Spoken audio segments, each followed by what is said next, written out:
الحمد لله وكفى وسلام على عباده الذين اصطفى أما بعد فأعوذ بالله من الشيطان الرجيم بسم الله الرحمن الرحيم لقد جاءكم رسول من أنفسكم عزيز عليه ما عنتم حريص عليكم بالمؤمنين رؤوف رحيم قال النبي صلى الله عليه وسلم لا يؤمن أحدكم حتى أكون أحب إليه من ولده ووالده والناس أجمعين وقال رسول الله صلى الله عليه وسلم من أحب سنتي فقد أحبني ومن أحبني كان معي جنة أو كما قال عليه الصلاة والتسليم رب اشرح لي صدري ويسر لي أمري واحلل عقدة من لساني يفقهوا قولي سبحانك لا علم لنا إلا ما علمتنا إنك أنت العليم الحكيم إن الله وملائكته يصلون على النبي يا أيها الذين آمنوا صلوا عليه وسلموا تسليما اللهم صل على محمد عبدك ورسولك وصل على المؤمنين والمؤمنات والمسلمين والمسلمات صدق الله العظيم وصدق رسوله النبي الكريم ونحن على ذلك لمن الشاهدين والشاكرين والحمد لله رب العالمين۔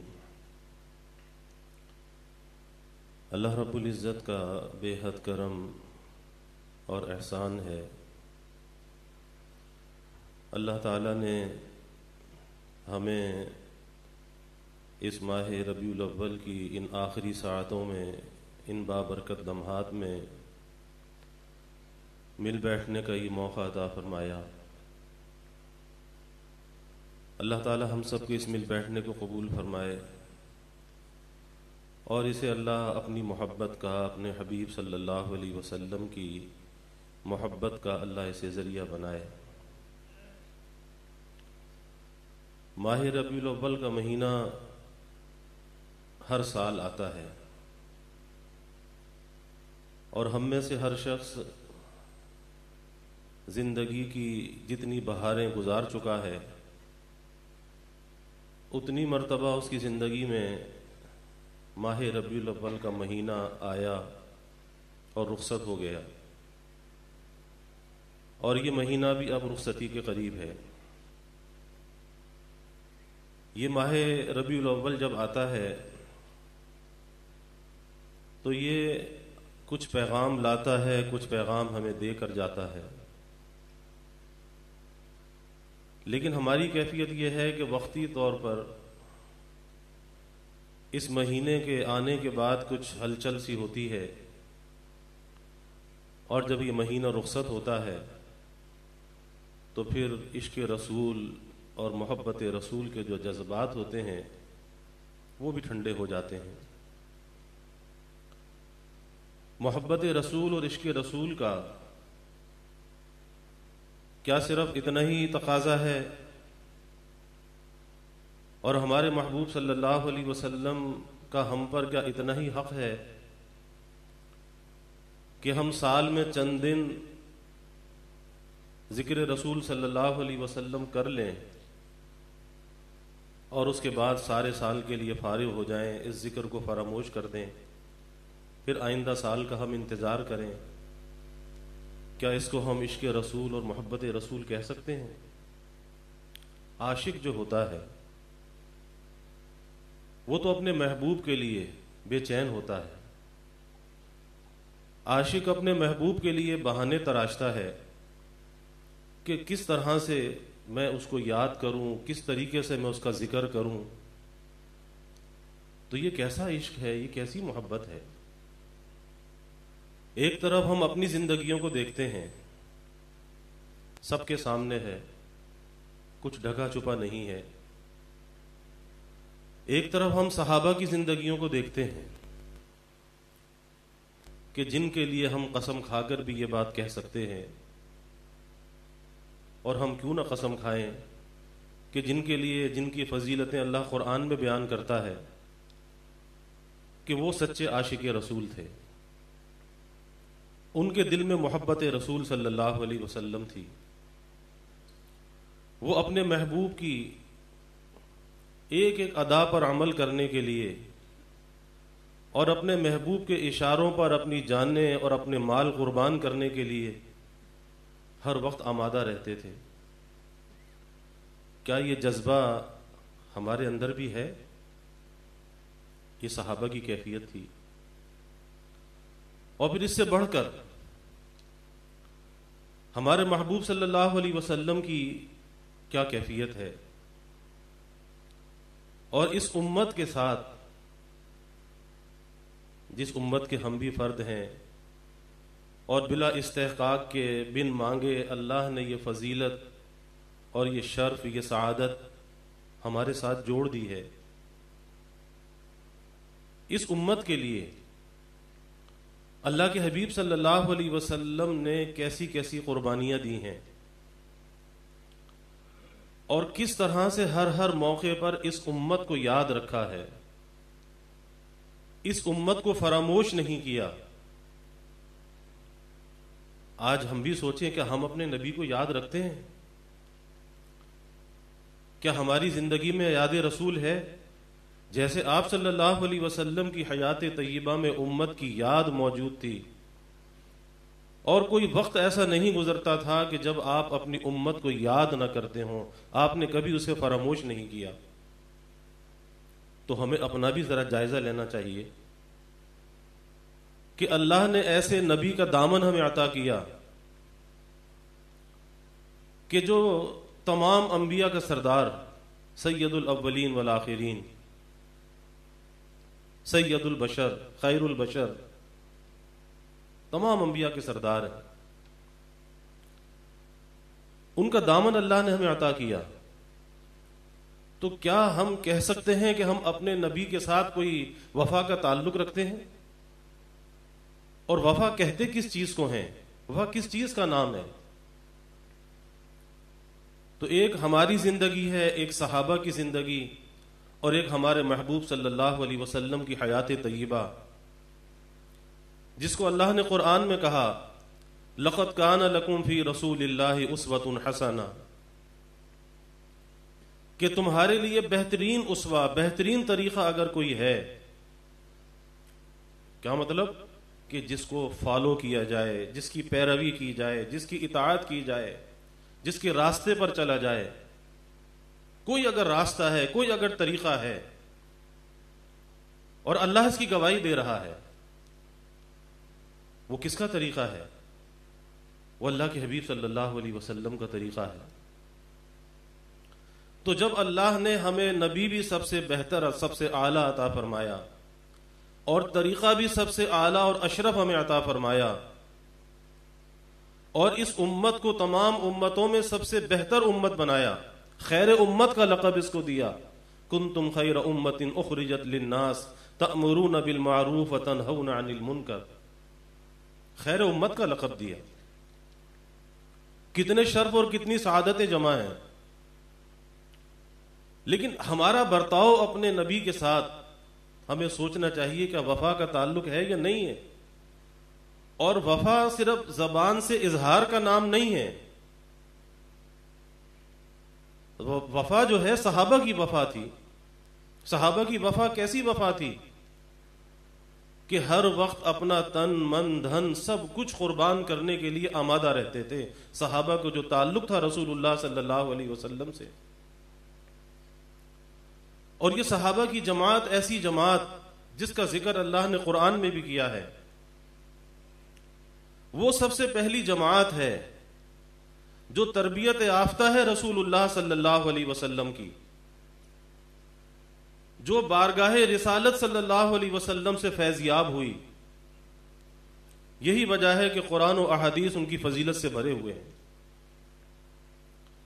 اور صحابہ کی جماعت وہ جماعت ہے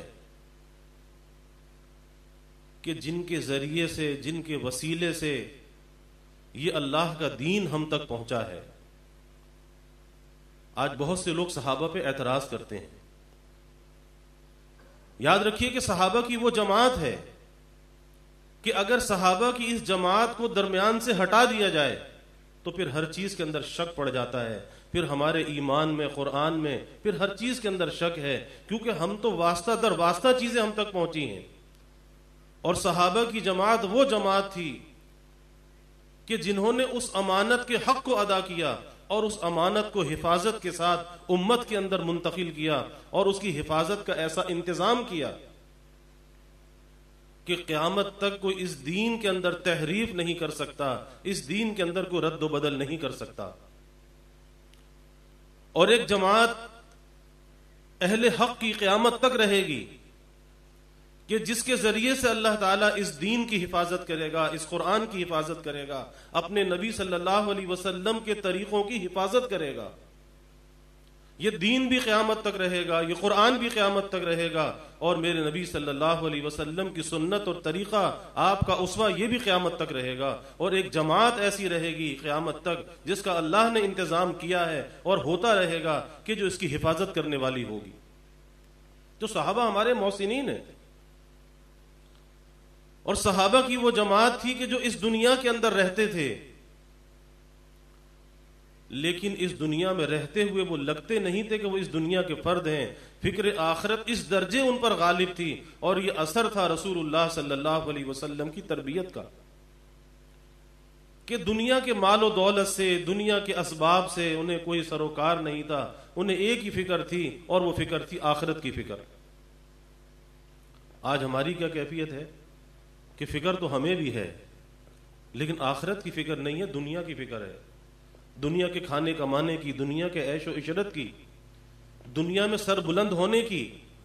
اور اس دنیا کی سر بلندی کے لیے چاہے ہم آخرت کی ذلت اور پستی کا شکار ہو جائیں، ہمیں اس کی پرواہ نہیں ہے. تو بھائی یہ تو بڑے خسارے کا سودا ہے کہ یہاں کتنے دن رہنا ہے، کتنے دن جینا ہے، اور جو اصل منزل ہے اس منزل کی کوئی فکر نہ ہو، اس آخرت کے گھر کی کوئی فکر نہ ہو. تو یہ دنیا کی سر بلندی، یہ سر بلندی نہیں ہے، یہ یہاں بھی پستی ہے، وہاں بھی پستی ہے. صحابہ کی محبتیں کیسی تھیں؟ آج ہم بھی محبت کے دعوے تو بہت کر لیتے ہیں، لیکن صحابہ کی محبت کیسی تھی؟ ربیعہ ابن کعب رضی اللہ تعالی عنہ خادم ہے رسول اللہ صلی اللہ علیہ وسلم کے. رات کے وقت حضور صلی اللہ علیہ وسلم کی خدمت کیا کرتے تھے، آپ کے وضو کا پانی لاتے تھے اور ضروریات کی چیزیں لے کر آتے تھے. ربیعہ ابن کعب رضی اللہ عنہ خدمت کرتے تھے، خادم. اور پھر ایک مرتبہ جب ان کی خدمت سے آپ کا دل خوش ہوا تو آپ نے پوچھا کہ ربیعہ مانگ کیا مانگتا ہے؟ کون کہہ رہے ہیں؟ دو جہاں کے سردار رحمت کائنات صلی اللہ علیہ وسلم مانگ کیا مانگتا ہے؟ قسمت کھل گئی، کیونکہ جو آپ کے لبوں سے جو نکل جائے وہی مل جائے. آج ہم بھی سوچیں کہ ہم سے کہا جائے مانگ کیا مانگتا ہے تو کیا مانگیں گے؟ لیکن وہی بات کہ صحابہ کی وہ جماعت تھی کہ جن کے نفوس ایسے مجلہ اور مزکہ تھے رسول اللہ صلی اللہ علیہ وسلم کی صحبت بابرکت کی وجہ سے، کہ دنیا کی محبت کا کوئی شائبہ بھی ان کے اندر نہیں تھا. کیا مانگا؟ کہا کہ یا رسول اللہ صلی اللہ علیہ وسلم میں جنت میں آپ کا ساتھ چاہتا ہوں، جنت میں آپ کا ساتھ چاہتا ہوں. آپ نے فرمایا کہ اور کچھ، اس کے علاوہ بھی اور کچھ؟ کہا کہ نہیں یا رسول اللہ صلی اللہ علیہ وسلم اس کے علاوہ اور کچھ نہیں چاہتا، بس میں جنت میں آپ کا ساتھ چاہتا ہوں. آپ نے فرمایا کہ اگر جنت میں تم میرا ساتھ چاہتے ہو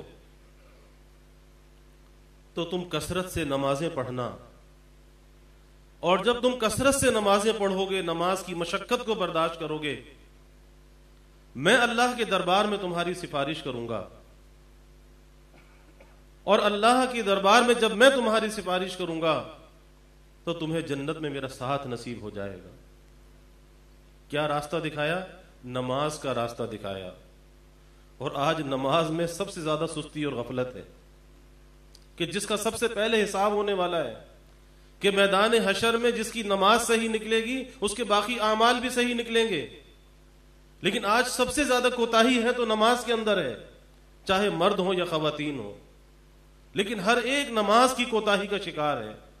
آپ دیکھ لیجئے کہ ہماری بستیاں، ہماری آبادیاں کتنی گنجان ہیں، لیکن مسجد میں نمازیوں کی تعداد کتنی ہے؟ اگر سب لوگ پابندی سے نماز پڑھنے والے ہوں، یہ مسجدیں کم پڑ جائیں، مسجدوں میں جگہ نہ ملے۔ آج یہ کیفیت ہے۔ تو صحابہ کو کیا فکر تھی کہ اللہ نے جس طرح سے دنیا میں رسول اللہ صلی اللہ علیہ وسلم کی معیت نصیب فرمائی، آپ کی صحبت نصیب فرمائی، تو جنت میں جا کر بھی ہمیں حضور کا ساتھ نصیب ہو جائے۔ صحابہ کے دل میں یہ فکر تھی۔ ایک اور صحابی ہیں، رسول اللہ صلی اللہ علیہ وسلم کے آزاد کردہ غلام ہیں، حضرت ثوبان رضی اللہ تعالی عنہ۔ ایک مرتبہ حضور صلی اللہ علیہ وسلم کی خدمت میں آئے اور آ کر عرض کیا کہ یا رسول اللہ صلی اللہ علیہ وسلم، آج ایک بات مجھے بہت پریشان کر رہی تھی، اس لیے میں آپ کی بارگاہ میں چلا آیا، اور وہ بات یہ پریشان کر رہی تھی کہ ہم آپ کی مجلس میں بیٹھے ہوتے ہیں، آپ کی صحبت میں ہوتے ہیں، ہماری آنکھوں کو سرور ملتا ہے، دل کو تسلی ملتی ہے، آنکھوں کو ٹھنڈک حاصل ہوتی ہے، پھر آپ کی صحبت سے گھر چلے جاتے ہیں، گھر جا کے پھر آپ کی یاد ستاتی ہے، پھر آپ کے قدموں میں آ جاتے ہیں، پھر آپ کی صحبت مل جاتی ہے، پھر دل کو قرار آ جاتا ہے۔ لیکن آج یہ بات مجھے پریشان کر رہی تھی کہ دنیا سے ہم نے بھی جانا ہے، دنیا سے آپ نے بھی جانا ہے، تو جیسے یہاں پر آپ کا دیدار اور صحبت مل جاتی تھی، آپ کے قدموں میں بیٹھنا نصیب ہو جاتا ہے، تو آپ جب آخرت میں جائیں گے، آپ تو انبیاء کے اعلیٰ درجات پر ہوں گے، تو وہاں پھر آپ سے ملاقات کیسے ہوگی؟ یعنی صحابہ کو کیا فکر ہے؟ دنیا کے کسی مال و دولت کا، کسی عہدے اور منصب کا فکر نہیں۔ صحابہ کو اگر فکر ہے اس بات کا ہے کہ جنت میں جا کر حضور صلی اللہ علیہ وسلم کا دیدار کیسے ہوگا، آپ سے ملاقات کیسے ہوگی، فکر ہے تو اس بات کا ہے۔ جب یہ بات کی کہ وہاں پر کیا ہوگا، اللہ کے حبیب صلی اللہ علیہ وسلم نے سکوت فرمایا، اور صحابہ کی طلب اور تڑپ ایسی تھی کہ اللہ قرآن پاک کی آیات نازل فرماتا تھا، ان کے سوالوں کا جواب قرآن میں آتا تھا۔ حضرت جبرائیل علیہ السلام قرآن پاک کی آیات لے کر نازل ہوئے۔ اللہ نے فرمایا وَمَن يُطِعِ اللَّهَ وَالرَّسُولَ فَأُولَٰئِكَ أَنْعَمَ اللَّهُ عَلَيْهِمْ مِنَ النَّبِيِّينَ وَالصِّدِّيقِينَ وَالشُّهَدَاءِ وَالصَّالِحِينَ۔ پہلی بات جو فرمائی، بڑی اہم بات ہے کہ جو اللہ اور اس کے رسول کی اطاعت کرے، جو اللہ اور اس کے رسول کی اطاعت کرے، پھر وہ کون ہوگا؟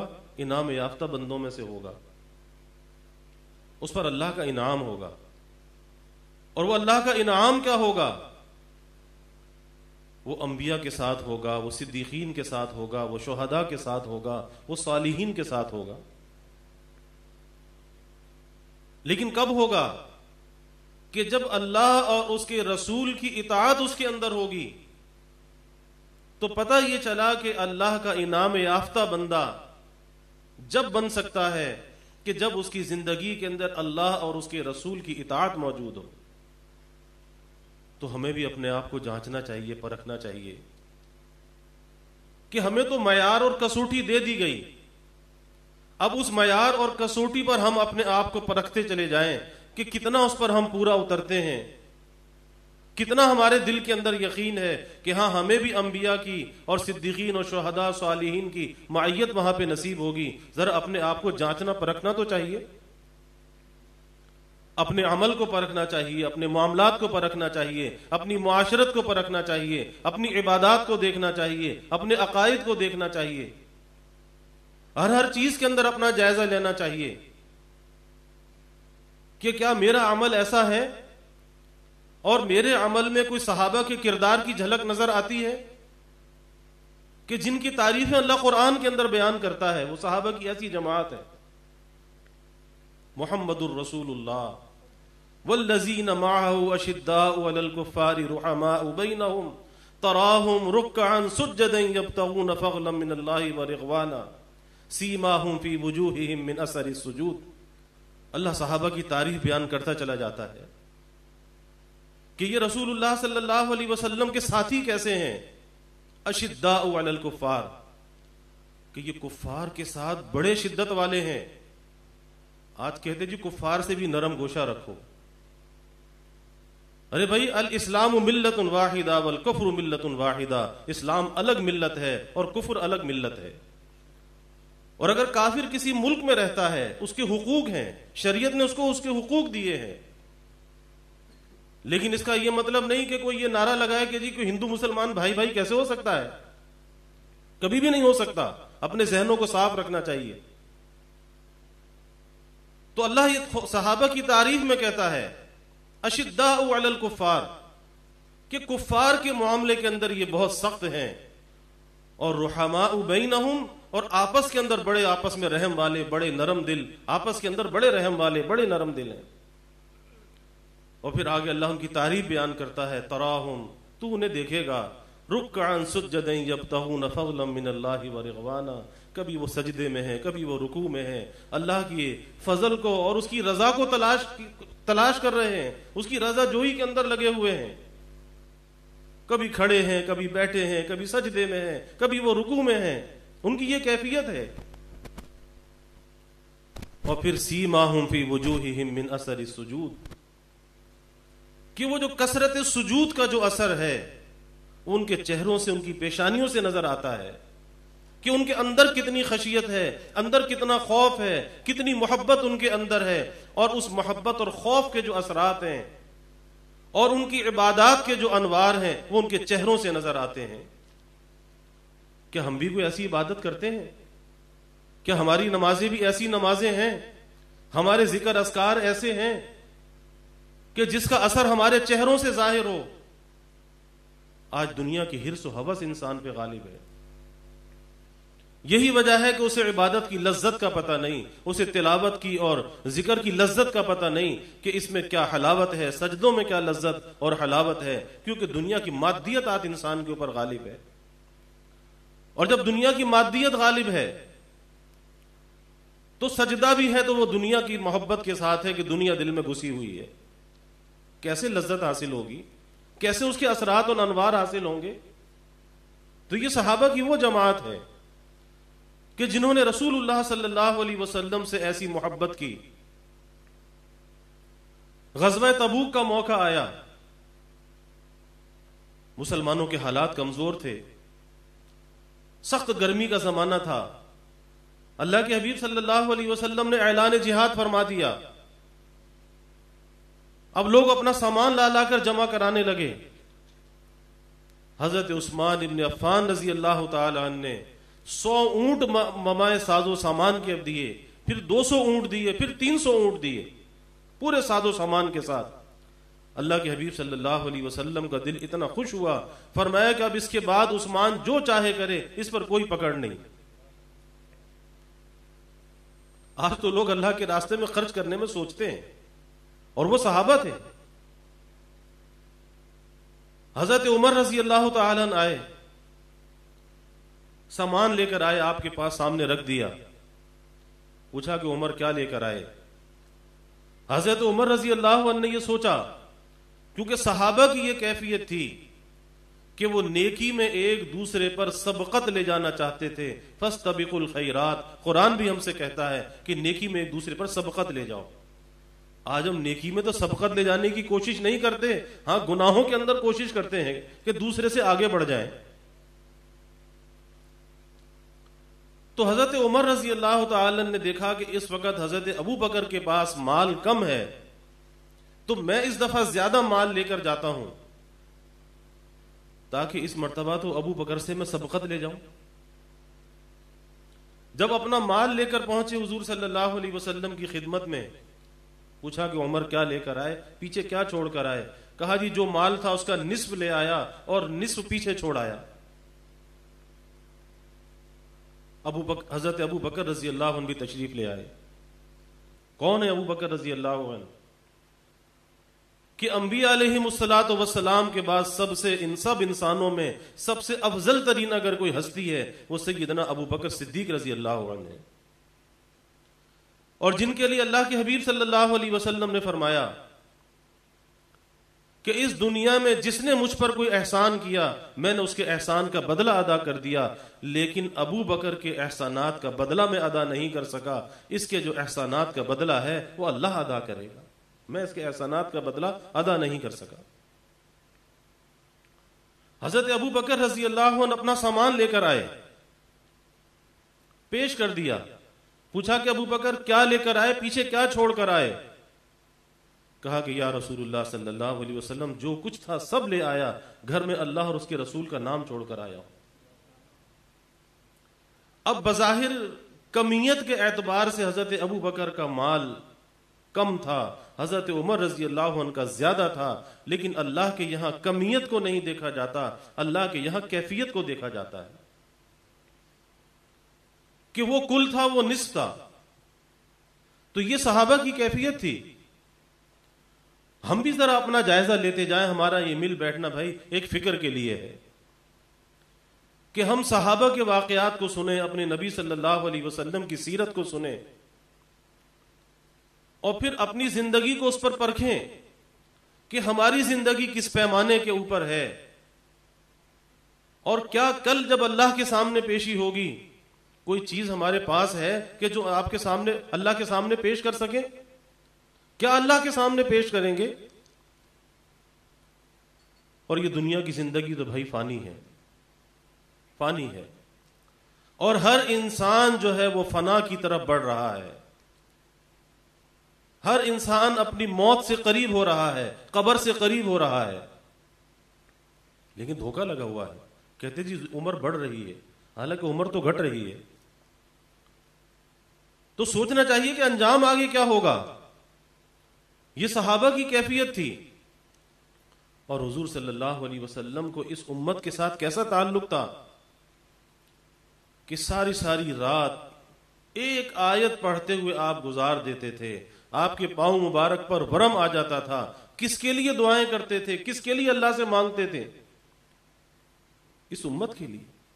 ان تعذبهم فانهم عبادك وان تغفر لهم فانك انت العزیز الحکیم. اے اللہ اگر آپ انہیں عذاب دیں تو یہ آپ کے بندے ہیں، اور اگر آپ انہیں معاف کر دیں تو آپ زبردست حکمت والے ہیں. ایک ایک آیت ساری ساری رات پڑھتے پڑھتے آپ گزار دیتے تھے. کس کے لیے؟ امت کے لیے. کیسا اس امت کے ساتھ تعلق تھا؟ حدیث میں واقعہ آتا ہے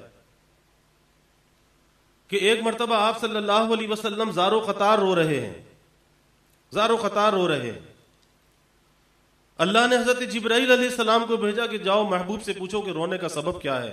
یوں تو اللہ عالم الغیب والشہادہ ہے، لیکن جبرائیل علیہ السلام کو بھیجا گیا آپ کی دلجوئی کے لیے کہ پوچھو کیا رونے کا سبب کیا ہے.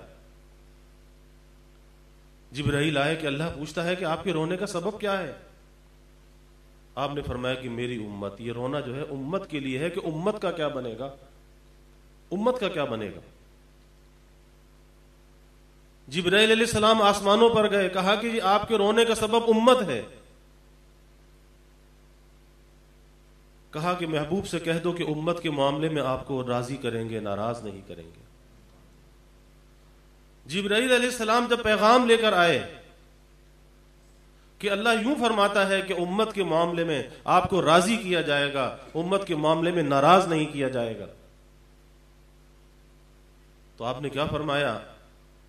آپ نے فرمایا کہ میں تو اس وقت تک راضی نہیں ہوں گا جب تک اپنے ایک ایک امتی کو بخشوا کر جنت میں نہ لے جاؤں، اس وقت تک میں راضی نہیں ہوں گا. کس کے ساتھ تعلق ہے؟ ہم سے تعلق ہے، امت سے تعلق ہے. اور امت کی کتنی فکر ہے. اسی طرح جب قرآن پاک کی آیت آئی وَلَسَوْفَ يُعْطِيكَ رَبُّكَ فَتَرْضَىٰ، کہ تیرا رب تجھے اتنا دے گا کہ تجھے راضی کر دے گا، آپ نے فرمایا کہ میں اس وقت تک راضی نہیں ہوں گا جب تک کہ ایک ایک فرد کو بخشوا کے جنت میں نہ لے جاؤں اپنی امت کے، اس وقت تک میں راضی نہیں ہوں گا. کیسا امت کے ساتھ تعلق ہے. تو امت کو بھی دیکھنا چاہیے کہ اپنے نبی کے ساتھ امت کا کیا تعلق ہے. اور ایک روایت میں آتا ہے آپ نے ایک مرتبہ صحابہ سے فرمایا کہ اللہ نے ہر نبی کو ایک دعا کا اختیار دیا، اور وہ ایسی مقبول دعا کا اختیار دیا کہ اس دعا میں وہ جو مانگے اسے وہی مل جائے گا. صحابہ نے فوراً سوال کیا کہ یا رسول اللہ صلی اللہ علیہ وسلم، کیا آپ نے اس دعا کے اختیار کو استعمال کیا، اور اگر کیا تو کہاں پر کیا؟ آپ نے فرمایا کہ میں نے اس دعا کے اختیار کو ابھی استعمال نہیں کیا، میں اس دعا کے اختیار کو آخرت کے لیے جو ہے وہ چھوڑ دیا. میں میدان حشر میں آخرت کے دن اس دعا کے اختیار کو استعمال کروں گا اور اپنی امت کے حق میں اسے استعمال کروں گا. کتنا فکر ہے امت کا. اور پھر امت کو دیکھنا چاہیے کہ امت کس ڈگر پہ جا رہی ہے. ارے بھائی، رسول اللہ صلی اللہ علیہ وسلم کے ہم پر اتنے احسانات ہیں کہ ہم ان احسانات کا کیا حق ادا کر سکتے ہیں اور کیا اس کا بدلہ دے سکتے ہیں. کیا ہم سے اتنا بھی نہیں ہوتا کہ ہم آپ کی سچی غلامی کو اختیار کر لیں کہ ہمارے نبی نے ہمارا تو کتنا خیال کیا. آج اگر ہم محفوظ ہیں، اللہ کے عذابوں سے بچے ہوئے ہیں، آج اس امت کو اگر یکسر ہلاک نہیں کیا جاتا باوجود اس کے کہ اس امت کے اندر بہت خرابیاں ہیں، یہ صدقہ ہے رسول اللہ صلی اللہ علیہ وسلم کا، اس میں ہماری کوئی خوبی نہیں ہے. ورنہ اگر آج اس زمانے کے اندر جو گناہ اور معصیت ہو رہی ہے، پہلے تو ایک ایک گناہ کی وجہ سے پوری پوری امتوں کو ہلاک کر دیا گیا. قرآن واقعات سے بھرا ہوا ہے. آج وہ ساری خرابیاں ہم میں بھی موجود ہیں، لیکن وہ عذاب ہم پر نہیں آتا، ہمیں ہلاک نہیں کیا جاتا. یہ صدقہ ہے رسول اللہ صلی اللہ علیہ وسلم کا کہ آپ نے دعا کی کہ اے اللہ میری امت کو یکسر ہلاک نہ فرمانا. آپ نے دعا کی کہ یا اللہ میری امت کے چہروں کو مسخ نہ فرمانا، انہیں خسف اور مسخ کا عذاب نہ دینا. تو آج اگر ہم بچے ہوئے ہیں تو یہ صدقہ ہے رسول اللہ صلی اللہ علیہ وسلم کا. اور یہاں تک اللہ والوں نے کہا کہ آج اگر ہمارے ایمان بچے ہوئے ہیں تو یہ ایمان بھی اس وجہ سے بچے ہوئے ہیں کہ یہ بھی رسول اللہ صلی اللہ علیہ وسلم کا صدقہ ہے. حضرت شیخ عبدالعزیز دباغ رحمۃ اللہ علیہ نے ایک بات کہی، کہا کہ ہمارے جو ایمان بچے ہوئے ہیں وہ اس وجہ سے بچے ہوئے ہیں کہ ہر امتی کے دل کا کنیکشن رسول اللہ صلی اللہ علیہ وسلم کے قلب اطہر کے ساتھ ہے. اور اس کی مثال بیان کی کہ دھاگوں کی صورت میں ہر امتی کے قلب جو ہے وہ حضور صلی اللہ علیہ وسلم کے قلب سے جڑا ہوا ہے. بڑے صاحب کشف و کرامات بزرگوں میں سے ہوئے شیخ عبدالعزیز دباغ رحمۃ اللہ علیہ. تو بہت سے اعتراض کرنے والے بھی ہوتے ہیں کہ اگر بات سمجھ میں نہ آئے تو اعتراض نہیں کرنا چاہیے، اور ہر بات کو اپنی عقل کی کسوٹی پہ نہیں پرکھنا چاہیے کہ یہ عقل ہے کتنی کہ ہر بات کو یہ سمجھ لے. کچھ لوگ اللہ والوں کے مشاہدات ہوتے ہیں، کچھ کشف ہوتا ہے. تو کہا کہ یہ دھاگوں کے ذریعے سے ہر امتی کا کنیکشن ہے رسول اللہ صلی اللہ علیہ وسلم کے ساتھ. دو لوگ تھے، انہوں نے اعتراض کر دیا. فرمایا کہ میں تمہارے دھاگے کاٹ دوں جب تمہیں یقین آئے گا. کہنے لگے کہ کاٹ دو. فرمایا کہ کاٹ دیے، اور جب صبح ہوئی تو دونوں مرتد ہو چکے تھے. تو آج اگر ہمارا ایمان بچا ہوا ہے تو یہ بھی صدقہ ہے رسول اللہ صلی اللہ علیہ وسلم کا، اور اس نسبت کی بڑی قدر کرنی چاہیے کہ کم از کم ہم اتنی نسبت تو اپنے ساتھ باقی رکھیں، ایک امتی ہونے کی نسبت، کہ کل میدان حشر میں جب ہم جائیں تو کم از کم امتی کی حیثیت سے پہچانے تو جائیں۔ یہ زمانہ بڑے فتنوں کا زمانہ ہے، بڑے فتنوں کا زمانہ ہے، اور نئے نئے فتنے جو ہیں وہ جنم لے رہے ہیں، اور دشمن پوری طرح سے حملہ آور ہے۔ کہتے ہیں نا ہائیبرڈ وار کا زمانہ ہے، تو حقیقت یہی ہے کہ دنیا کے اندر سائبر کرائمز جو بڑھ رہے ہیں، اور ان کرائم میں سے ایک کرائم یہ بھی ہے کہ اسلام جو ہے وہ سب کا تختہ مشق بنا ہوا ہے۔ اسلام کو نقصان پہنچانے کے لیے جتنی بھی باطل قوتیں ہیں وہ سب جو ہے زور آزما ہیں، اور وہ زمانہ گیا کہ جو لڑائی پہلے کوئی توپ اور تلوار کے ذریعے سے لڑائی ہوتی تھی، اب وہ زمانہ نہیں ہے۔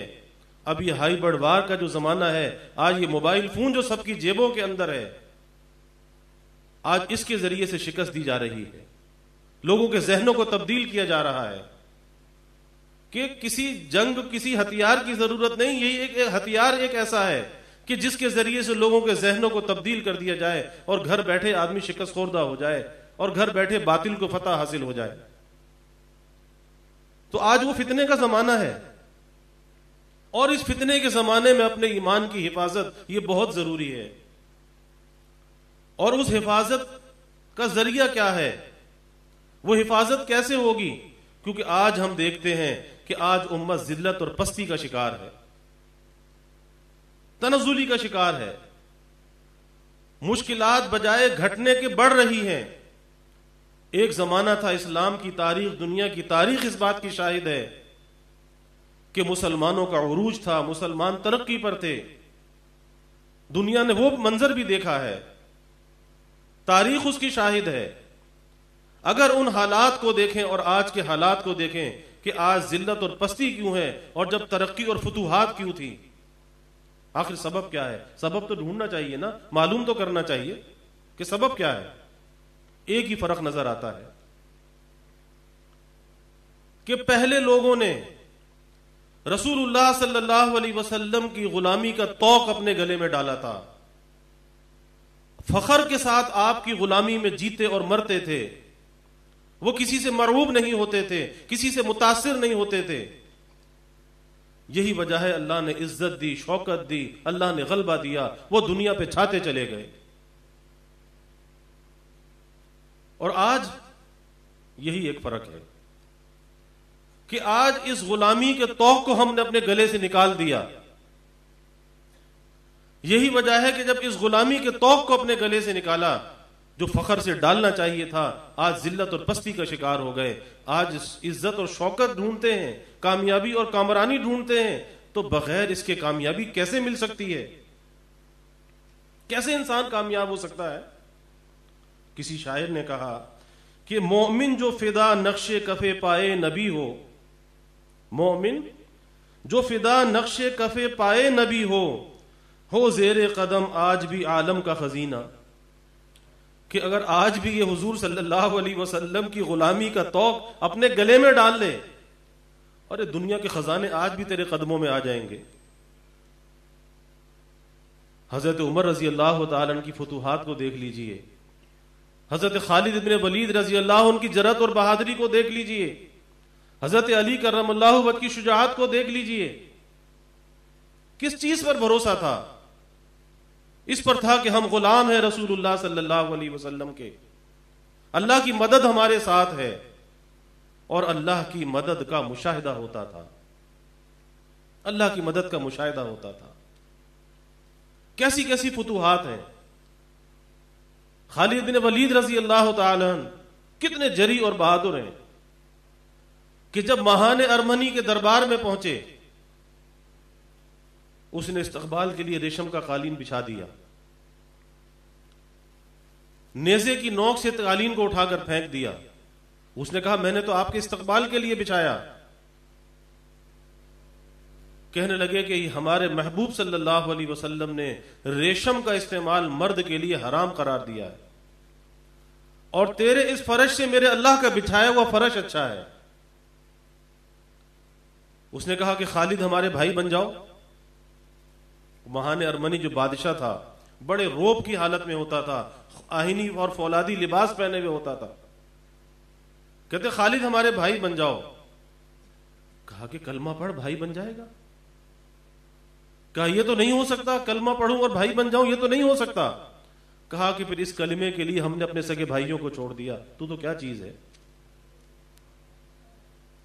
اور پھر فرمایا کہ میں تجھ سے کہتا ہوں کہ تو ایمان لے آ۔ کس کا دربار ہے؟ اسی کا اپنا دربار ہے، بادشاہ کا دربار ہے۔ یہ تو مذاکرات کے لیے گئے، ورنہ تیری یہ کیفیت ہوگی کہ تیرے گلے میں رسی ہوگی اور ایک ادنا غلام تجھے گھسیٹ کر امیر المومنین حضرت عمر رضی اللہ عنہ کے پاس لے جائے گا۔ اس کے تن بدن میں آگ لگ گئی کہ بھرے دربار میں اس کی بے عزتی ہو گئی۔ اس نے اپنے سپاہیوں سے کہا کہ بھئی اسے پکڑ لو۔ فوراً نیام سے تلوار نکالی اور اپنے ساتھیوں سے کہا کہ کیا دیکھتے ہو، اب جنت میں ملاقات ہوگی۔ بس اتنا کہنا تھا کہ اس پہ رو پڑا اور کہا کہ نہیں بیٹھو، میں مذاکرات کرنا چاہتا ہوں۔ ایک وہ صحابہ بھی تھے، وہ کسی سے متاثر نہیں ہوتے تھے۔ آج ہم متاثر ہو جاتے ہیں۔ آج جو ہے ہمیں اپنے نبی کے طریقوں پر چلتے ہوئے شرم اور عار محسوس ہوتی ہے، اس نقالی کو اختیار کرتے ہوئے شرم اور عار محسوس ہوتی ہے۔ ارے یہ کیوں نہیں سمجھتے کہ نجات ہی اس کے اندر ہے، کہ اسی غلامی کے اندر آدمی جیے، اسی غلامی کے اندر مر جائے۔ ارے اسی کے اندر تو نجات اور کامیابی ہے، اور نجات اور کامیابی کو چھوڑ رکھا ہے۔ پھر کس کے بھروسے پر کامیابی ملے گی؟ کہاں سے؟ کہیں ایسا نہ ہو کہ میدان حشر میں حضور صلی اللہ علیہ وسلم پہچاننے سے انکار کر دیں۔ اور حدیث میں آتا بھی ہے کہ اللہ کے حبیب صلی اللہ علیہ وسلم حوض کوثر پر اپنی امت کو آب کوثر سے سرسبز و شاداب فرما رہے ہوں گے، وہ آب کوثر کے جام لٹائے جا رہے ہوں گے، کچھ لوگ آپ کے آب کوثر کی طرف آ رہے ہوں گے اور فرشتے ان کو روک رہے ہوں گے۔ آپ فرمائیں گے کیا یہ میرے امتی نہیں ہیں، ان کو آنے سے کیوں روکتے ہو؟ تو فرشتے کہیں گے کہ یا رسول اللہ صلی اللہ علیہ وسلم، یہ وہ لوگ ہیں کہ جنہوں نے آپ کے بعد آپ کے دین میں نئے طریقے پیدا کیے، بدعت کو جاری کیا۔ آپ فرمائیں گے کہ دور ہو جاؤ، تمہارا مجھ سے کوئی تعلق نہیں، کوئی تعلق نہیں، دور ہو جاؤ۔ تو اللہ نہ کرے کہ بھائی شامت اعمال سے کوئی محرومی مقدر ہو جائے۔ اس لیے وہاں نجات اگر ہوگی وہ حضور صلی اللہ علیہ وسلم کی شفاعت سے ہوگی۔ تو ہمیں کوئی اپنی زندگی، کوئی عمل، کوئی کردار ایسا تو بنانا چاہیے کہ حضور صلی اللہ علیہ وسلم کی نجات کے ہم مستحق بن جائیں۔ آخر کیا چیز ہم پیش کریں گے؟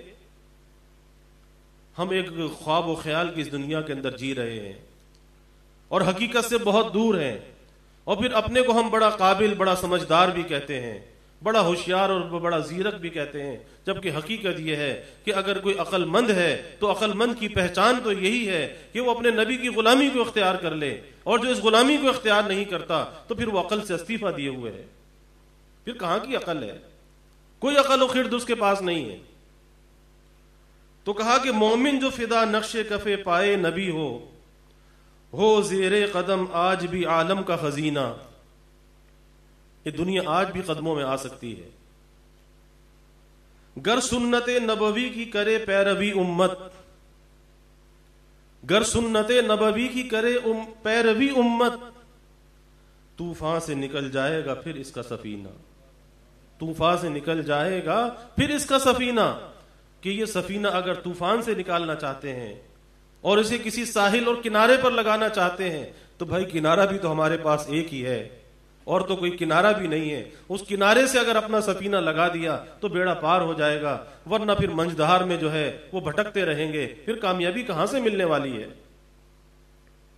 بھائی کوشش ضرور کرنی چاہیے، کوشش ضرور کرنی چاہیے۔ اور یہ جو ربیع الاول کا مہینہ ہمیں پیغام دے کے جاتا ہے، وہ پیغام کیا دے کے جاتا ہے؟ وہ پیغام یہ دے کے جاتا ہے کہ یہ وہ مہینہ ہے، ربیع الاول کا مہینہ،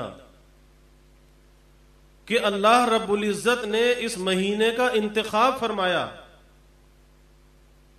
رحمت کائنات صلی اللہ علیہ وسلم کی ولادت بسعادت کے لیے اس مہینے کا انتخاب فرمایا کہ آپ ربیع الاول کے مہینے میں آپ کی ولادت ہوئی، آپ دنیا میں تشریف لائے، اور آپ کا دنیا میں تشریف لانا اس کائنات کی سب سے بڑی خوشی، کیونکہ آپ وجہ خلق کائنات ہیں، خلقت میں اول ہیں، بعثت میں آخر ہیں، اس لیے آپ کو سید الاولین کہا جاتا ہے اور سید الآخرین کہا جاتا ہے کہ خلقت کے اعتبار سے اول ہیں لیکن بعثت کے اعتبار سے آخر ہیں۔ تو اس مہینے کو یہ شرف حاصل ہوا کہ اللہ کے حبیب صلی اللہ علیہ وسلم اس دنیا میں تشریف لائے، اور پھر یہی مہینہ تھا ربیع الاول کا مہینہ کہ آپ صلی اللہ علیہ وسلم نے دنیا سے پردہ فرمایا، اسی مہینے میں فرمایا۔ تو جہاں آپ کے ولادت کی خوشی دنیا کی سب سے بڑی خوشی ہے، وہیں آپ کی وفات کا جو غم ہے وہ دنیا کا سب سے بڑا غم ہے، اس سے بڑا کوئی غم ہو نہیں سکتا۔ تو اب ایک انسان کو کیا کرنا چاہیے؟ اگر کوئی ولادت کی خوشی مناتا ہے، جشن مناتا ہے، تو آپ کی وفات کا غم موجود ہے، اور اگر وفات کا غم منانا چاہتا ہے تو ولادت کی خوشی موجود ہے۔ اس لیے علماء نے ایک نکتہ لکھا ہے کہ اس کی حکمت اور مصلحت یہ معلوم ہوتی ہے کہ کوئی ولادت کی خوشی منانا چاہے تو غم کا واقعہ موجود ہے، اور غم منانا چاہے تو ولادت کی خوشی موجود ہے۔ اب وہ کرے تو کیا کرے؟ اس کا مطلب یہ ہے جو صحابہ نے کیا وہ تمہیں کرنا چاہیے۔ اور صحابہ نے کیا کیا؟ صحابہ نے اپنے نبی صلی اللہ علیہ وسلم کا اتباع کیا۔ اس محبت کا جو اظہار ہے وہ آپ نے صحابہ نے اتباع کے ذریعے سے کیا کہ اپنے نبی کی زندگی کو اپنی زندگی کا حصہ بنا لیا، آپ کے ذکر کو اپنی زندگی کا حصہ بنا لیا، اور دنیا میں وہ جہاں بھی گئے اس خوشبو کو سارے عالم کے اندر پھیلا دیا۔ آج ہم بھی پھیلا سکتے ہیں، کوئی رکاوٹ نہیں ہے، لیکن ابتدا اپنی ذات سے ہے، اپنی ذات سے ابتدا کرنی ہوگی۔ تو ذکر رسول صلی اللہ علیہ وسلم وہ کسی مہینے اور دن کے ساتھ مقید نہیں ہے، یہ ذکر رسول صلی اللہ علیہ وسلم تو ایک ایسی چیز ہے، یہ تو زندگی کے ہر سانس کے ساتھ ہونا چاہیے۔ یہ ذکر رسول صلی اللہ علیہ وسلم یہ ہمارا اوڑھنا بچھونا ہونا چاہیے، یہ ہماری عادت اور اخلاق ہونا چاہیے، یہ ہمارے سانسوں کی خوشبو ہونی چاہیے۔ ہر وقت ذکر رسول ہو سکتا ہے، اور اس کے دو طریقے ہیں۔ پہلا طریقہ تو یہ ہے کہ اپنی زندگی کو سنت کے رنگ میں ڈالا جائے۔ جو رسول اللہ صلی اللہ علیہ وسلم کی سنت پہ عمل کر رہا ہے، ہر وقت وہ ذکر رسول کر رہا ہے، اس کے لیے کوئی ربیع الاول کی قید نہیں ہے، ذکر رسول کر رہا ہے۔ جو آدمی سنت کے مطابق پانی پی رہا ہے، سنت کے مطابق لباس پہن رہا ہے، سنت کے مطابق جوتے پہنتا ہے، مسجد جاتا ہے، مسجد سے باہر آتا ہے، ہر کام کو سوچ سوچ کر کرتا ہے کہ میرے محبوب کا طریقہ کیا تھا، اور ہمیں ان طریقوں کو معلوم کرنا چاہیے۔ عشق و محبت کا تقاضا بھی یہی ہے۔ تو جو سنت کے مطابق زندگی گزار رہا ہے، سنتوں پر عمل کر رہا ہے، اور صبح سے لے کے شام تک اپنے روز مرہ کے جن کاموں کو انجام دے رہا ہے سنت کے مطابق، سوچ سوچ کر میرے نبی کھانا کیسے کھاتے تھے، میرے نبی کے سونے کا انداز کیسے تھا، جاگنے کا انداز کیا تھا، سوتے وقت آپ کیا کرتے تھے، جاگتے وقت آپ کیا کرتے تھے۔ جب یہ سوچ اور فکر ہمارے ذہنوں میں آ جائے اور ہم اس کے مطابق عمل کرنے لگیں، ایسا شخص ہر وقت ذکر رسول کر رہا ہے، اس کے لیے کسی ربیع الاول کے انتظار کی ضرورت نہیں۔ تو عشق رسول کا تقاضا تو یہ ہے کہ ذکر رسول ہر وقت ہونا چاہیے، ہر سانس کے ساتھ ہونا چاہیے، اور ہو سکتا ہے۔ اور اگر ہم اتنے ہی بے ہمت ہیں، ہم کمزور ہیں، اور ہم ڈرتے ہیں کہ ہم ساری سنتوں پر کیسے عمل کریں، تو بھائی جتنا کر سکتے ہو اتنا تو شروع کر دو۔ ایک سنت پہ عمل کر سکتے ہو، ایک شروع کر دو، ایک سے شروع کر دو۔ ایک سنت دوسری سنت کی طرف لے جائے گی، دوسری سنت تیسری سنت کا راستہ کھول دے گی، لیکن اس صف میں ہمیں کھڑے تو ہو جانا چاہیے۔ اگر پیچھے بھی ہوئے اس صف کے اندر جو اس شاخ کی صف ہوگی، اگر پیچھے بھی ہوئے پھر بھی کام بن جائے گا، لیکن اس صف میں اپنے کو کھڑا کر لینا چاہیے۔ یوسف علیہ السلام کی نیلامی ہو رہی تھی، تو ایک بڑھیا تھوڑا سا سوت لے کر, دھاگا سوت جو ہوتا ہے وہ بھی گولی میں کھڑی ہوئی تھی. تو کسی نے کہا کہ بھائی تو یہاں پر کیسے آئی ہے, تیرے پاس کیا ہے؟ تو یوسف علیہ السلام کی نیلامی ہے.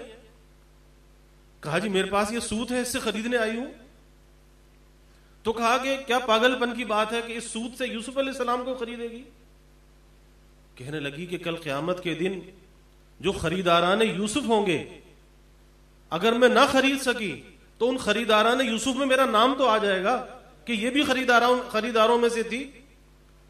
تو بھائی ایسے ہی ہم بھی خریداروں میں نام تو لکھوا لیں کہ اگر ہمیں زیادہ سنتوں پہ عمل کرتے ہوئے کوئی ڈر لگتا ہے, ہم اپنی وضاقتہ نہیں بدلنا چاہتے, یا کچھ اور ہمیں کوئی فکر ہے کہ کہیں ہماری دنیا کا کوئی نقصان نہ ہو جائے, حالانکہ دنیا کا نقصان نہیں ہوگا, دنیا کی بھی ترقی حاصل ہوگی, برکتیں حاصل ہوں گی, رحمتیں حاصل ہوں گی, کیونکہ طریقہ کس کا ہے؟ رحمت کائنات صلی اللہ علیہ وسلم کا.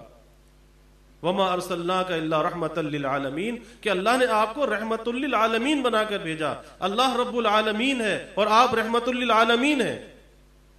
تو جو آپ کے طریقوں پر عمل کرے گا, رحمت آئے گی, برکت آئے گی, اللہ کی رضا حاصل ہوگی, آپ کی شفاعت حاصل ہوگی. گھاٹے کا سودا نہیں ہے, فائدے کا سودا ہے. اور دنیا کا کوئی فائدے کا سودا ہم چھوڑتے نہیں, تو بھئی آخرت کا سودا کیوں چھوڑ رکھا ہے؟ تو پہلی چیز اتباع رسول صلی اللہ علیہ وسلم ہے.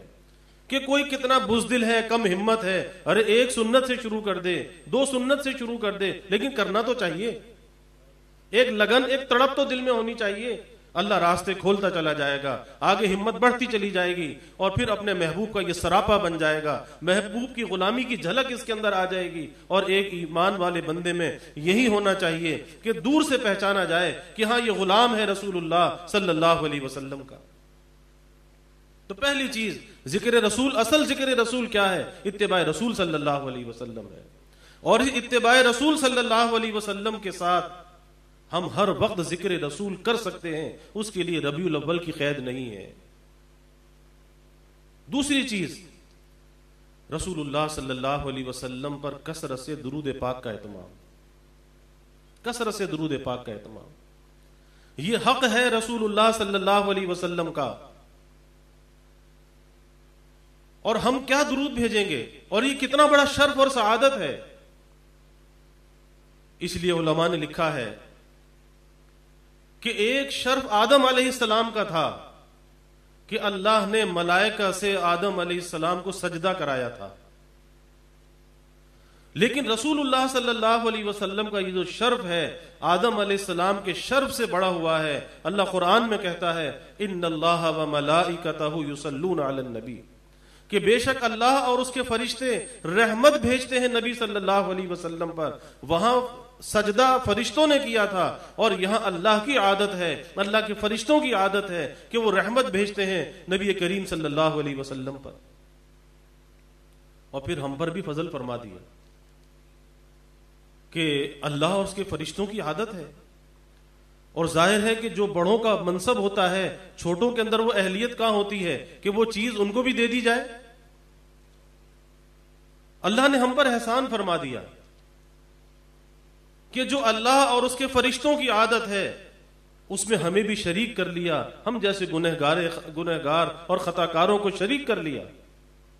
یا ایھا الذین آمنوا صلوا علیہ وسلموا تسلیما, کہ اے ایمان والو تم بھی رحمت بھیجو نبی صلی اللہ علیہ وسلم پر. اور ہم کیا رحمت بھیج سکتے ہیں؟ جب ہم درود پاک پڑھتے ہیں ہم اللہ سے التجا کرتے ہیں کہ اے اللہ تو ہماری جانب سے اپنے حبیب صلی اللہ علیہ وسلم پر رحمت نازل فرما. اور جب ہم ایک مرتبہ یہ التجا کرتے ہیں, ایک مرتبہ اللہ سے درخواست کرتے ہیں, ایک مرتبہ درود پڑھتے ہیں کہ ہماری جانب سے یا اللہ تو رحمت نازل فرما حضور صلی اللہ علیہ وسلم پر, تو اللہ کے حبیب صلی اللہ علیہ وسلم فرماتے ہیں اس پڑھنے والے پر 10 رحمتیں آتی ہیں, اس کے 10 درجے بلند ہوتے ہیں, اس کے 10 گناہ معاف ہوتے ہیں, 10 نیکیاں اس کے نامہ اعمال میں لکھی جاتی ہیں. اور یہاں تک احادیث مبارکہ میں آتا ہے کہ ایک درود پاک پڑھنے کے 700 تک فوائد حاصل ہوتے ہیں. اور جو شخص درود پاک پڑھ رہا ہے, درود پاک کے ذریعے سے اپنے محبوب کو یاد کر رہا ہے, اور یہ درود پاک پڑھنا کیا ہے؟ اللہ نے دنیا میں سیاح فرشتوں کی جماعتیں مقرر کی ہیں، وہ دنیا میں گھومتے رہتے ہیں، سیاحت کرتے رہتے ہیں، اور وہ درود پاک کو جمع کرتے رہتے ہیں، اور جب درود پاک جمع ہوتا ہے تو شب جمعہ اور جمعے کے دن میں حضور صلی اللہ علیہ وسلم کی خدمت میں پہنچا دیا جاتا ہے، اور نام کے ساتھ پہنچایا جاتا ہے کہ فلاں ابن فلاں نے آپ کی خدمت میں یہ ہدیہ بھیجا ہے، نام کے ساتھ، مجھ سے بہتر ہے میرا ذکر ان کی محفل میں، نام کے ساتھ پہنچایا جاتا ہے۔ اور جو شخص حضور صلی اللہ علیہ وسلم پر درود پاک پڑھ رہا ہے، درود بھیج رہا ہے، وہ بھی تو ذکر رسول کر رہا ہے، تو اس کے لیے کوئی ربیع الاول کی خیر تو نہیں ہے کہ ربیع الاول آئے گا تو وہ ذکر رسول کرے گا۔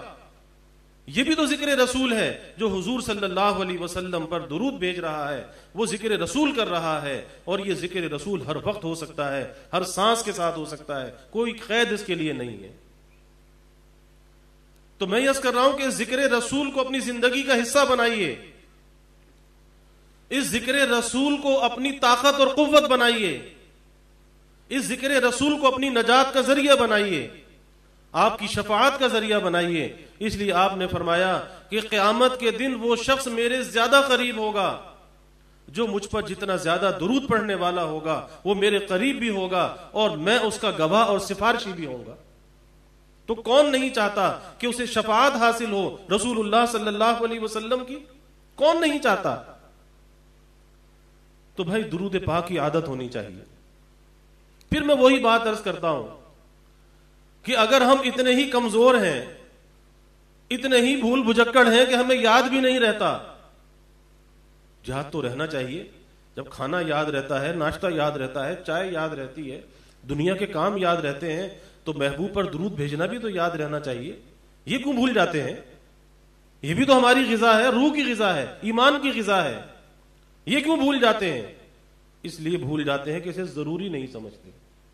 جو ضرورت کی چیزیں اسے یاد کر لیتے ہیں، اور جو جسے ضروری نہیں سمجھتے وہ کبھی یاد نہیں آتی، کبھی زبان پہ ذکر نہیں آتا، تو یہ بے وفائی، یہ بے وفائی۔ تو اگر اتنے ہی کم ہمت ہے، ارے بھائی زیادہ نہیں کر سکتے، 10 دفعہ روزانہ درود پاک پڑھ لو، لیکن پڑھنا تو چاہیے۔ وہ خریداران یوسف میں نام تو ہمارا آ جائے کہ ہاں یہ بھی کچھ بھیجتا تھا حضور صلی اللہ علیہ وسلم کی خدمت میں۔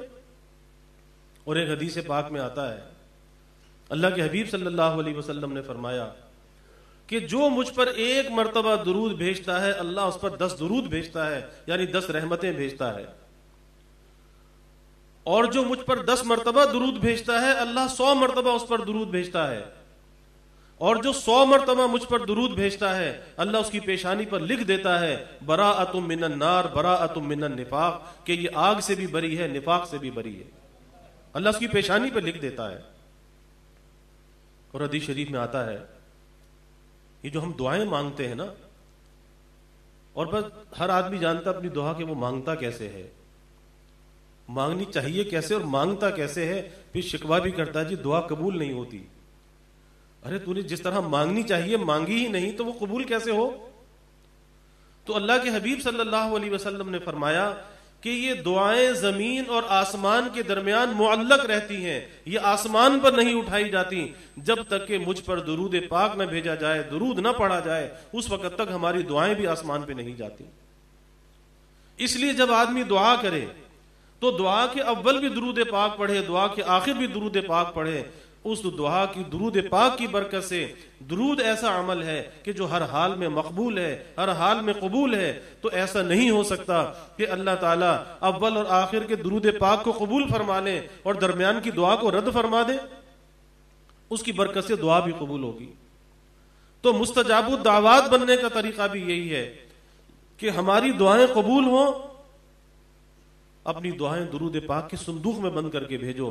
حضرت حاجی امداد اللہ صاحب مہاجر مکی رحمۃ اللہ علیہ فرماتے تھے بھائی درود پاک کے بے شمار فوائد ہیں، بے شمار فوائد ہیں۔ جمعے کے دن جو 1000 مرتبہ درود پاک پڑھتا ہے، مرنے سے پہلے اللہ تعالی جنت میں اس کا ٹھکانہ دکھا دیتے ہیں۔ حدیث شریف میں آتا ہے کہ دنیا سے بعد میں جاتا ہے، پہلے جنت کا ٹھکانہ دکھایا جاتا ہے کہ جو جمعے کے دن 1000 مرتبہ درود پاک پڑھے، اور سب سے چھوٹا درود جو ہے صلی اللہ علیہ وسلم، صلی اللہ علیہ وسلم. کتنی دیر لگتی ہے 1000 مرتبہ پڑھنے میں؟ اور پھر روزانہ کوئی ایک مقدار ایسی ہونی چاہیے، جیسے آدمی پتا ہے نا کہ 2 روٹی کھاتا ہے تو پیٹ بھر جاتا ہے، اور اس سے کم کھائے تو کمزوری محسوس ہونے لگتی ہے. تو ایسے اپنے روح کی غذا مقرر کرنی چاہیے، جس میں ذکر ہے، تلاوت ہے، درود پاک ہے، استغفار ہے. یہ روح کی غذا ہے. اس کی بھی تو کوئی کوانٹٹی، کوئی مقدار ہونی چاہیے کہ جسم کو غذا دی جائے اور روح کو نہ دی جائے. جبکہ یہ جسم روح کو لے کے نہیں چل رہا، بلکہ روح جسم کو لے کے چل رہی ہے، اور اس روح کو بھی غذا کی ضرورت ہے، اور روح کی غذا اللہ کا ذکر ہے. تو اس روح کو بھی غذا دینی چاہیے. اور درود پاک اس روح کی سب سے اعلیٰ غذا ہے، بہت اعلیٰ غذا ہے، کہ جو اللہ کی بارگاہ میں ہر حال میں مقبول ہے. اور درود پاک پڑھنے والا بھی اللہ کی بارگاہ میں مقبول ہو جاتا ہے، کیونکہ جب یہ اللہ سے بار بار التجا کرتا ہے، اس کا تعلق جڑ جاتا ہے رسول اللہ صلی اللہ علیہ وسلم کے ساتھ. تو بھائی ہمیں اپنے معمولات میں درود پاک کو شامل کرنا چاہیے. کوئی نہ کوئی ایسی مقدار ہونی چاہیے کہ ہم درود پاک کا اہتمام کریں. اور درود پاک کے بہت سے صیغے ہیں، اس میں سب سے چھوٹا جو درود ہے اور جو مسنون بھی ہے وہ صلی اللہ علیہ وسلم، صلی اللہ علیہ وسلم. اور درودوں میں سب سے افضل جو درود ہے وہ درود ابراہیمی ہے، جو ہم نماز میں پڑھتے ہیں. تو اللہ تعالیٰ سے دعا بھی کرنی چاہیے کہ اللہ اپنے حبیب صلی اللہ علیہ وسلم کے ساتھ ہمیں وفا کا تعلق نصیب فرمائے، اور ہمیں زندگی کے ہر سانس اور ہر لمحے میں ذکر رسول صلی اللہ علیہ وسلم کی توفیق اللہ ہمارے شامل حال فرمائے. کیونکہ رسول اللہ صلی اللہ علیہ وسلم نے بھائی جو محبتیں ہمیں دی ہیں، جو دعائیں ہمارے لیے کی ہیں، اور جو تعلق آپ صلی اللہ علیہ وسلم کو اس امت کے ساتھ تھا، یہ ہم پر قرض ہے. اب سوچنا چاہیے کہ ہم اس قرض کا کتنا صلہ ادا کر سکتے ہیں، اس قرض کو کتنا ادا کر سکتے ہیں. ہر آدمی کو سوچنا چاہیے. ایسا نہ ہو کہ بغیر قرض ادا کیے چلا جائے تو کل کیسے سامنے پیش ہوگا. یہ قرض ہے. کیا آپ کی محبتوں کا، آپ کی عنایتوں کا کیا حق ادا کر سکتے ہیں؟ کم از کم اتنا تو کریں کہ ہم درود پاک کا اہتمام کریں. اور یہ بات ذہن میں رکھیں کہ حضور صلی اللہ علیہ وسلم کو ہمارے درود پاک کی ضرورت نہیں، ہم اس کے محتاج ہیں. وہاں تو یہ کیفیت ہے کہ آپ صلی اللہ علیہ وسلم کے مواجہ شریفہ پر 70,000 فرشتے صبح آتے ہیں اور شام تک درود و سلام کے نذرانے پیش کرتے ہیں، اور 70,000 فرشتے شام کو آتے ہیں اور صبح تک درود و سلام کے نذرانے پیش کرتے ہیں. اور جو فرشتوں کی جماعت ایک دفعہ آ کر واپس جاتی ہے، حسرت سے واپس جاتی ہے کہ پھر دوبارہ اسے موقع نہیں ملتا. کتنا اللہ کا احسان ہے کہ اللہ بار بار ہمیں یہ توفیق عطا فرماتا ہے. تو بھائی ہمیں اللہ سے دعا بھی کرنی چاہیے کہ اللہ اپنے نبی کے ساتھ وفا کا تعلق نصیب فرمائے، اور آپ کی تعلیمات پہ ہمیں چلنے والا بنائے، اور زندگی کے ہر سانس کے ساتھ اللہ ہمیں ذکر رسول کی توفیق عطا فرمائے. اس لیے میں نے عرض کیا کہ ذکر رسول جو ہے یہ ایک ایسا ذکر ہے کہ یہ زندگی کے ہمہ وقت ہونا چاہیے. اس کے لیے کوئی دن کی، تاریخ کی، مہینے کی کوئی قید نہیں ہے. اس لیے محبت اور عشق کا تقاضا بھی یہی ہے کہ ہم اپنے عشق اور محبت کا جو اظہار ہے وہ ذکر رسول کے ذریعے سے کریں. اور مسنون طریقہ، صحابہ کا طریقہ وہ بھی یہی ہے کہ صحابہ اتباع کرتے تھے رسول اللہ صلی اللہ علیہ وسلم کا. اللہ تعالی ہمیں اس کی توفیق عطا فرمائے. وآخر دعوانا الحمد للہ رب العالمین.